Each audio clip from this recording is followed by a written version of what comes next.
आज के गोचर में राशियों की श्रृंखला में हम आज बात करेंगे तुला लगन और तुला राशि के बारे में। मित्रों, तुला लगन और तुला राशि के स्वामी होते हैं शुक्रदेव। शुक्रदेव अभी एकादश भाव में गोचर कर रहे हैं।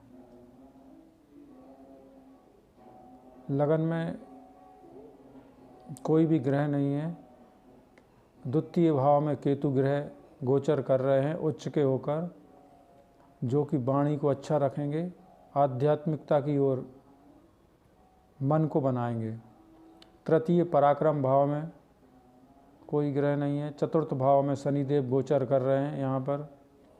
यहाँ पर घर से संबंधित प्रयास, भूमि से संबंधित प्रयास को बताएंगे। भूमि भवन भान पाने का प्रयास करेगा जातक।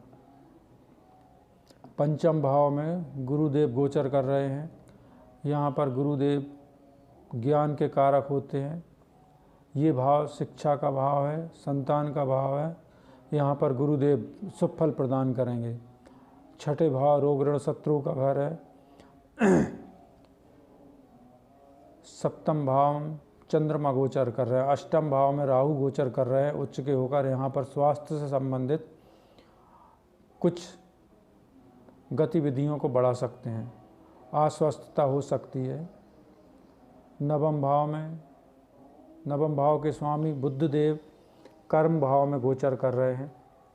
दसम भाव में सूर्यदेव गोचर कर रहे हैं। बुधदेव के साथ युति बना के यहाँ पे कर्मठ, कर्मशील और पराक्रम का प्रबल योग बनेगा। जातक कर्म करने के लिए उतावला रहेगा।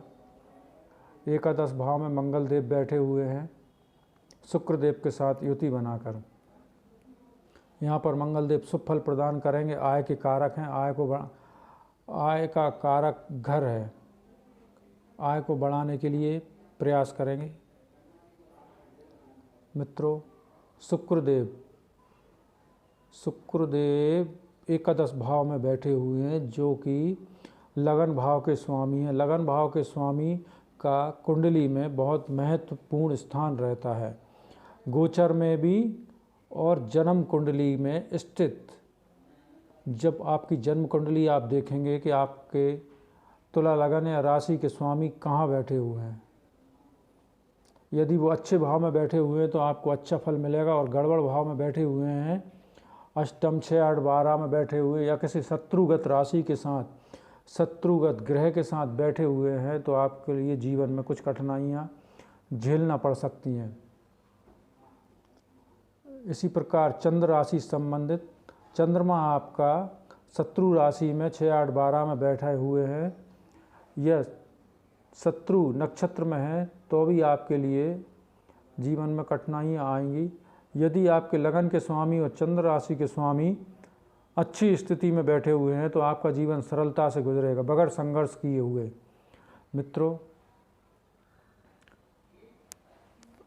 ये तो जन्म कुंडली के गोचर के बारे में बात बता दी है मैंने आपके लिए। अब मैं एक बात बताता हूँ आपके लिए कि आपकी जन्म कुंडली में कौन सी दशा, महादशा, अंतरदशा, प्रत्यंतर दशा और सूक्ष्म दशाएं चल रही हैं, क्योंकि उनको देखे बगैर किसी भी जन्म कुंडली, किसी भी जातक की जन्म कुंडली के बारे में पूर्णता भविष्यवाणी या शुभ फल की बात नहीं की जा सकती है, ना ही अशुभ फल की बात की जा सकती है, क्योंकि दशा महादशा 70% आपके जीवन को प्रभावित करती है।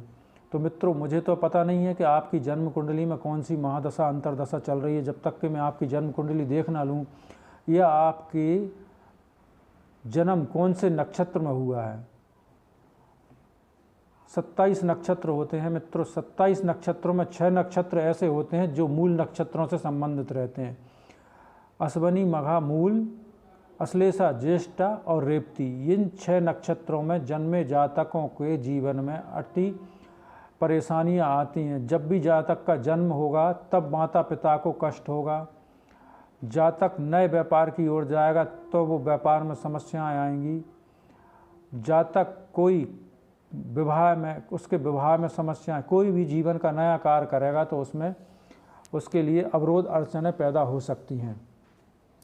तो ये नक्षत्र की बात है। यदि हम जन्म नक्षत्र की पूजन अच्छे से करवा देते हैं कोई भी नए कार्य करने से पहले, तो आपका किया हुआ कार्य सफल होगा और बगैर कम संघर्ष में आपको सफलता मिलेगी। मित्रों, आपके ग्रह कितनी डिग्री पे हैं? जन्म कुंडली में आपके ग्रह उच्च के हैं, नीच के हैं, शत्रु राशि में बैठे हुए हैं, मित्र राशि में बैठे हुए हैं, 6, 8, 12 घर में तो नहीं बैठे हुए हैं। मित्रों, जन्म कुंडली के 6वें, 8वें, 12वें घर जो रहते हैं वो शुभ घर नहीं माने जाते हैं, क्योंकि जन्म कुंडली का 6वां घर होता है रोग, ऋण, शत्रु को। यहाँ पर यदि आपके अच्छे घर में अच्छे ग्रह बैठे हुए हैं जो कि उसके कारक हैं, तो आपके लिए रोग, ऋण, शत्रु को नाश करके आपको इनसे मुक्ति दिलाएंगे। और अष्टम भाव में यदि आपके कोई उच्च अच्छे घर के स्वामी बैठे हुए हैं तो आपके लिए अड़चन पैदा करेंगे। यहाँ के कारक मैं बताऊं मित्रों, अष्टम भाव के कारक होते हैं शनिदेव। ये मृत्यु का भाव भी है, ये गुप्त विद्या, गुप्त धन, गुप्त रोग, गुप्त राज्यों, रहस्यों का, गुप्त शक्तियों का, तंत्र मंत्र का घर है ये।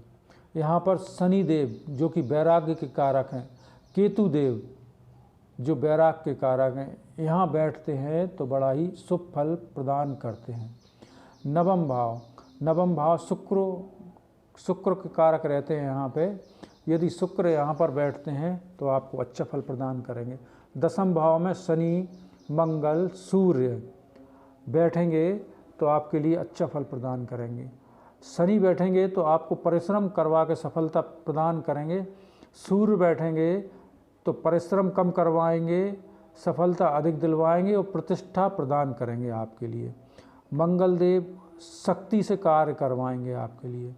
एकादश भाव में जन्म कुंडली के एकादश भाव अर्थात 11वें भाव में राहु देव अति उत्तम फल प्रदान करते हैं। शनि देव भी करते हैं, मंगल देव भी करते हैं और भी गुरु भी करते हैं, लेकिन सबसे अच्छे राहु यदि एकादश भाव में बैठे होते हैं जन्म कुंडली में तो रातों रात वो जीवन का नक्शा बदल देते हैं, परिवर्तित कर देते हैं। रातों रात पता ही नहीं चलता कि रात को क्या पोजीशन थी और सुबह राजा बन गए, रंग से राजा बन गए। द्वादश भाव रहता है मित्रों रोगों का, विदेश यात्रा का और जेल यात्रा का भी रहता है। तो यहाँ पर तो मित्रों शुक्र देव के अलावा कोई से भी ग्रह शुभ फल प्रदान नहीं करते हैं। सैया सुख का भी भाव यही रहता है मित्रों। तो मित्रों ये तो रही तुला लगन और तुला राशि के बारे में आज का 31 जुलाई 2021 का विश्लेषण। आज ब्रह्मांड में होने वाले गोचर के ग्रह के अनुसार आज का भविष्य फल।